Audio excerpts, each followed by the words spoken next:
play that one too. I think that's what that means, right? These are intriguing stories of people who transitioned into another gender, only to regret it and come back to who they were. This whole thing is a fraud. So I'm going to revert to my original pronouns, which is he, him. So how could a decision that was supposed to bring out their true self end up being a huge mistake? Well, we might get answers from the case of Ryan Barnes, who, as early as 18 years old, was enabled by people around her to initially transition from biological female to a trans man. See, Ryan herself said that as a young girl, she never actually felt uncomfortable about her gender. Are you documenting my last time with short hair?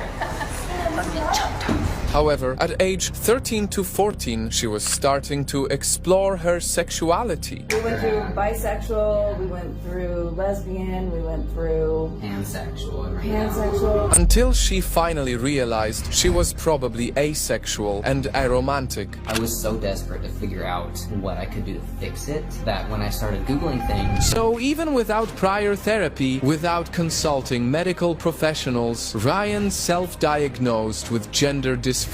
She was easily given testosterone for at least a year and a half, and indeed, her voice started to deepen. When I was a guy, I mean, I felt a lot of pressure, like, oh, well I'm gonna ask them out, I'll take them, to dinner. But beneath the surface, doubts were still growing because transitioning did not solve her issues. With romance or satisfaction, something still felt wrong. It didn't solve the problems, it just kind of shoved them to the side. So, despite feeling scared that she would never be accepted as this same girl again, Ryan decided to detransition back to being a female. And right now, while she misses some benefits from testosterone, my period, after 2 months, 2 whole freaking months, it came back. While she's trying to accept she can't get back her old, naturally female voice anymore. How many other natural-born women can you say can go like really high like this, but also go like really low?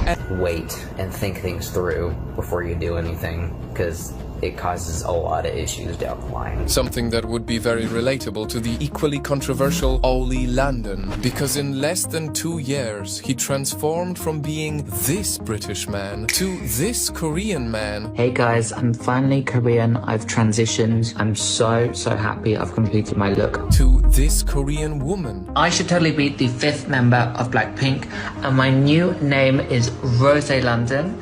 Rose is now my bias. And now, back to this. I just say I'm a man, yeah, so like I'm bisexual, but yeah, just a man, yeah. See, Ollie himself admitted he had never been contented with himself. He has struggled with his looks, feeling like he was born in a wrong body. I've always struggled looking in the mirror and just, struggled with who I am as a person. And even struggled with his own race. I identify as Korean, that's just my culture, that's my home country, that's exactly how I look now. And so, over the years, he did all things he could to change himself. He got obsessed with this BTS member, so he copied his hairstyle, then his clothes, shoes, and went through 32 surgeries to look exactly like him. Nose jobs, jawline surgery, chin implants, teeth surgery. His dozens of surgeries, by the way, totaling to $300,000. Then, as you've seen, he also decided he wanted to be exactly like another K-pop artist. Only this time, a girl, even making a K-pop music video.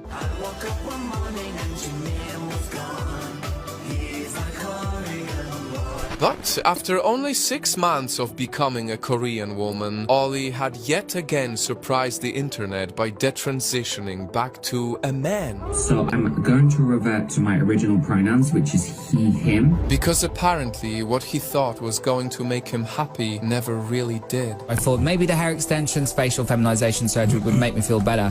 Then I realized that's not it. Right now, Ollie Landon is embracing Christianity, and advocates for others struggling with with their gender identity. Maybe you just need advice about turning your life around and how faith and God. So hearing these stories so far, Night Fam, I wonder, do you think their realization of their true identity could have happened sooner if they didn't transition in the first place? If I was born 40 years ago, I wouldn't have done this. Or did this complicated journey really had to happen for them to get to a point of clarity? People evolve and things change, and now I kind of don't know where I would be without transitioning, really.